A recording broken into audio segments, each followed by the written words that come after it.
Friends, it is the second part of the lesson Truly Beautiful Mind. In the previous video, I have explained para 1 to 9.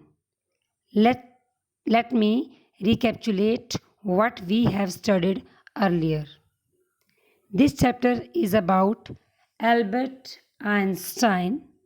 He was born on 14th March 1879 in the German city of Ulm. His playmates considered him to be boring. His mother also thought that he was crazy. He learned to play the violin at the age of 6. He left school at the age of 15 at Munich.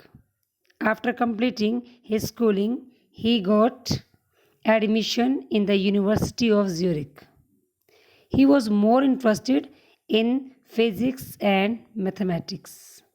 At the university, he met a fellow student, Mileva Merrick. Later on, they got married and had 2 sons. He gave words the most famous formula E is equal to mc square. Here, E stands for energy, m stands for mass, and c for speed of light in a vacuum. Now, we shall study the remaining part of the chapter. Let's go with the text. While Einstein was solving the most difficult problems in physics, his private life was unraveling. जब Einstein he was busy in the most difficult problems of physics means जब वो अपनी physics अपने private life में अपनी inventions में busy थे, उस टाइम में उनकी private life was unravelling means was in difficult condition. Albert had wanted to marry Mileva, but after finishing his studies, but his mother was against it. जैसे हम पिछले वीडियो में पढ़ चुके हैं, एल्बर्ट आइंस्टाइन मिलेवा को लाइक करते थे, उनसे मैरिज करना चाहते थे, बट उनकी मदर इसके अगेंस्ट थी. क्यों अगेंस्ट थी? Because she thought Mileva who was 3 years older than her son. Einstein से 3 साल बड़ी थी Mileva and was too old for him. उनकी मदर के लिए ये एज डिफरेंस बहुत ज़्यादा था. गर्ल का एक बॉय से 3 साल बड़ा होना, it was a big thing for his mother. She was also bothered by Mileva's intelligence. उन्होंने देखा मिलेवा भी बहुत ज़्यादा इंटेलिजेंट गर्ल थी और उनको लगता था कि आगे चलकर इन दोनों की मे भी ना बने, इसलिए वो इस मैरिज के अगेंस्ट थी. She is a book like you. उनको लगा कि तुम दोनों एक जैसे हो, मतलब मिलेवा भी इंटेलिजेंट थी. She was also like a book. Einstein put the wedding of. इसलिए आइंस्टाइन ने उस टाइम अपनी इस वेडिंग को टाल दिया, ऑफ कर दिया अपनी मदर के लिए. The pair finally married in January 1903. बाद में 1903 में दोनों ने, मिलेवा एंड आइंस्टाइन दोनों ने मैरिज कर ली एंड हैड 2 सन्स. और बाद में उनके 2 सन्स भी हुए, 2 बेटे हुए. उनके पास 2 बेटे थे. But a few years later, कुछ सालों के बाद, जैसे कि उनके आइंस्टाइन की मदर ने सोचा था, द मैरिज फॉल्टर्ड, मतलब मैरिज सक्सेसफुल नहीं हुई. Mileva, meanwhile, was losing her intellectual ambition and becoming an unhappy housewife. Day by day, धीरे धीरे मिलेवा को लगा कि जो उनका इंटेलेक्चुअल एम्बिशन है वो पूरा नहीं हो पा रहा. वो एक नाखुश हाउसवाइफ थी. After years of constant fighting, लगातार दोनों के बीच में फाइटिंग चलती रही, दोनों खुश नहीं थे अपने रिलेशनशिप से. The couple finally divorced in 1919. Marriage हुई 1903 में और डाइवोर्स हुआ 1919 में, मतलब 16 ईयर्स के बाद. Einstein married his cousin Elsa the same year. अब सेम ईयर मीन्स 1919 में दोनों का डाइवोर्स हुआ मिलेवा और आइंस्टाइन का इसी साल आइंस्टाइन ने अपनी कज़न जिसका नेम था एल्सा उससे मैरिज कर ली।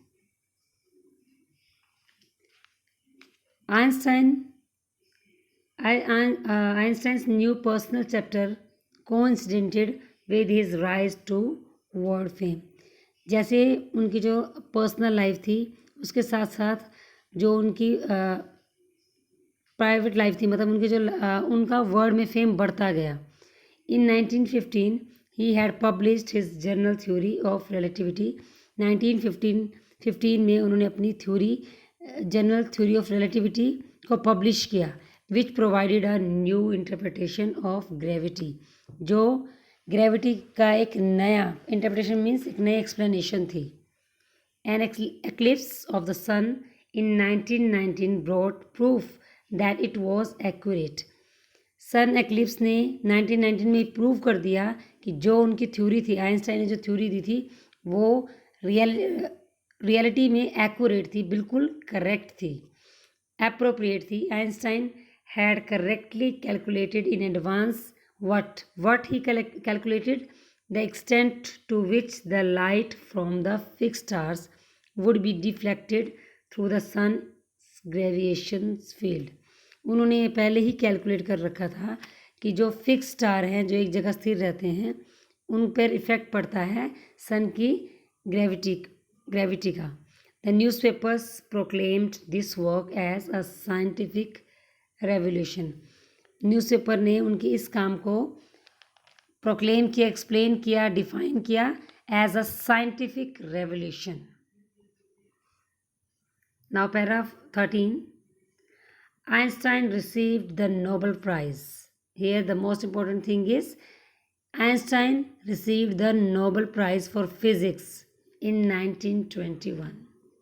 1921 में आइंस्टाइन को नोबेल पुरस्कार दिया गया, नोबेल प्राइज़ दिया गया। He was showered with honours and invitations from all over the world. पूरे वर्ल्ड में उनको फेम मिला, ऑनर मिला, रिस्पेक्ट मिली, उनको हर जगह से इन्विटेशंस आने लगे जब उनको 1921 में नोबेल पुरस्कार दिया गया, नोबेल प्राइज़ मिला जब उनको। And lauded by the press. Lauded here means appreciation, praise, press से बहुत ज़्यादा उनको प्रेज मिला। When the Nazis came to the power in Germany, जब जर्मनी में नाजिज आए in 1933, Einstein emigrated to the united. उस टाइम आइंस्टाइन यूएस चले गए थे जब 1933 में जर्मनी में नाजिज ने अटैक किया था। अब वो वहाँ रहने लग गए थे, वो रूल करने लगे थे। उस टाइम पर आइंस्टाइन यूनाइटेड स्टेट्स चले गए थे। 5 years later, 5 साल के बाद, the discovery of nuclear fusion in Berlin had American physicist in an अप्रोर।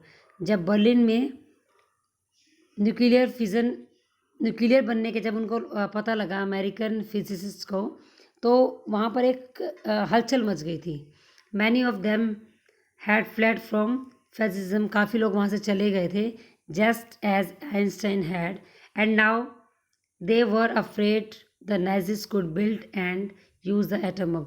अब उनको लग रहा था कि न्यूक्लियर फिजन के बाद अब नाजिस हो सकता है एटम बम बनाए। उनको इस चीज़ का डर था कि नाजिस अब एटम बम भी बना सकते हैं। At the urging of a colleague, एक कलीग के कहने पर, इंसिस्ट करने पर, आइंस्टाइन रोट अ लेटर।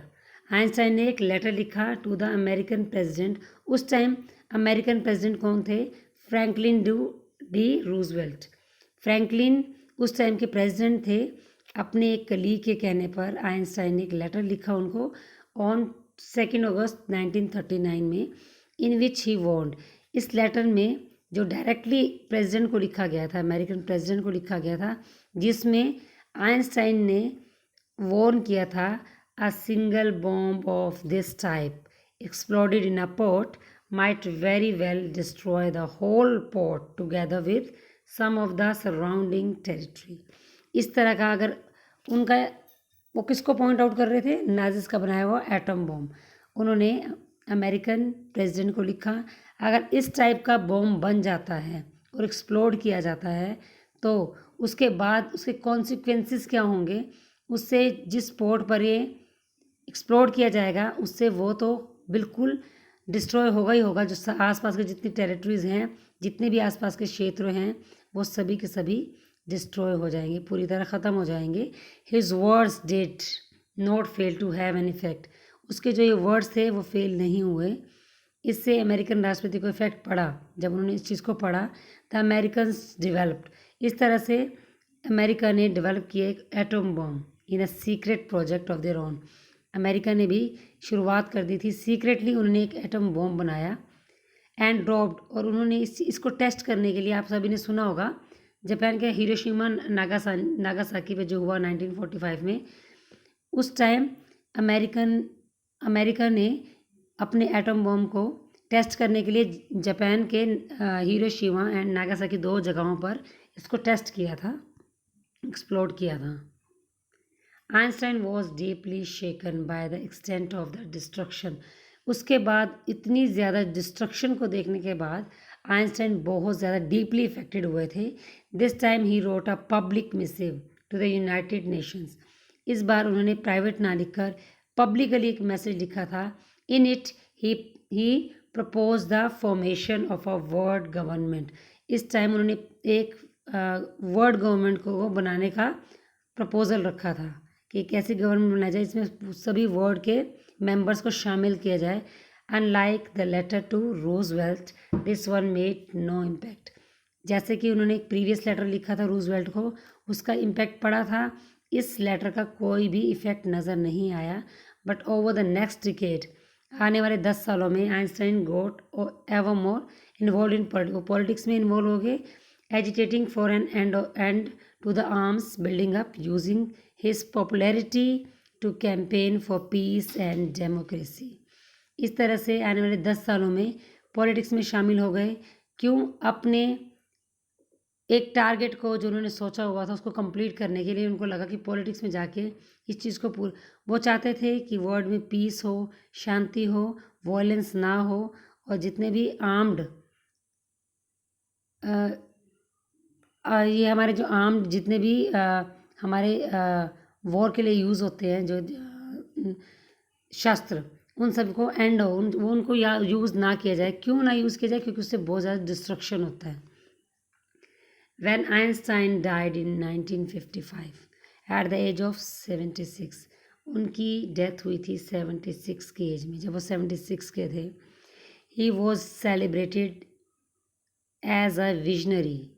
उनको विजनरी माना गया। जो विजनरी कौन होते हैं? जो देश के भविष्य को देखते हैं। And world citizen as much as a scientific genius. उनको एक साइंटिफिक जीनियस के रूप में याद किया जाता है, साथ में उनको एक वर्ल्ड सिटीजन के रूप में याद किया जाता है। So students, here we have completed our chapter 4 truly beautiful mind. I hope you all understood this chapter very well. Thank you.